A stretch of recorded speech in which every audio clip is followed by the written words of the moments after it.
Star Wars Jedi Council Acts of War was a 4-issue comic book miniseries released in the summer of the year 2000, about a year after the release of Episode 1 of Phantom Menace.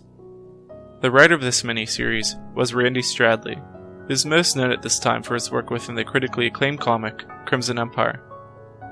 Taking place just a year before the events of the Phantom Menace, this series is actually one of my personal favorites, as it takes place in an era relatively unexplored by the expanded universe, aside from the scholastic series Jedi Apprentice and the standalone novel Darth Plagueis. Speaking of which, fans of the latter will be happy to know that this story's focus is on the Inchori Uprising, an event instigated by Plagueis and Palpatine within that novel specifically. When James Luceno wrote the Plagueis novel, he expertly wove the events of this miniseries within his own story, adding so much perspective that was absent previously, and creating a much grander story as a whole. While Acts of War wasn't really intended to be a hard-hitting story, it's a very fun one, and being only 4 issues long, it is almost immediately gratifying. Even regardless of its small size, new and obscure characters are introduced in fun and interesting ways, and the conversation between these obscure characters and more well-known ones do an awesome job of fleshing them out in this limited time frame that the issues allow.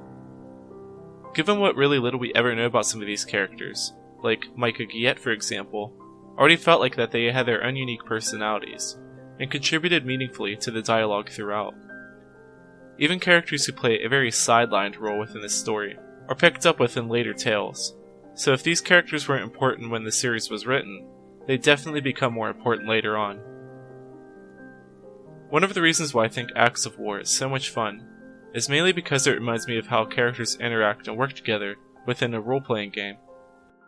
I believe one of the biggest advantages comic books have over novels is their ability to include a large number of characters that all take part in the action. While novels can achieve this as well, it usually becomes too overwhelming and can potentially leave the reader lost to what's really going on. This story takes advantage of that, and we are given a pretty decent-sized party of Jedi. And even despite the limited pages of each issue, I think the action was drawn out expertly, and each character is given their time to shine. However, given the fact that this is supposed to be a very dangerous mission, some of these characters don't make it back home, and the biggest downfall for having such a small story arc is some of these characters we just got attached to are soon killed off. I was immediately drawn to Micah Guillet, and to have him ripped away from the mythos so quickly really just kinda sucked. But that just goes to show how effective the writing is for its short duration, and all these characters have some sort of meaningful death, whether by sacrificing themselves for their companions, or leaving some sort of impact upon their survivors, adding to their development over time. A small gripe that I do have with this series is that the Inchori come off a bit too stupid for my liking. When I read this story years ago, I came into it already having read Darth Plagueis. The way the Inchori were described in that novel made them seem much more of a threat, and while they certainly pose enough danger to kill several Jedi, I think they could have stood to be a little less goony and more warrior-like instead. But since this series had actually come long before the Plagueis novel, this is actually how they were first presented, but regardless, I did enjoy Luceno's interpretation a bit better.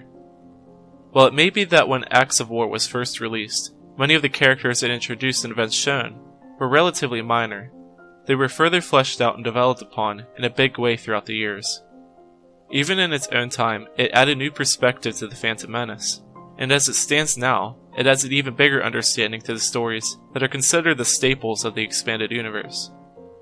Being such a short series, I don't see any reason why someone shouldn't jump in and enjoy it.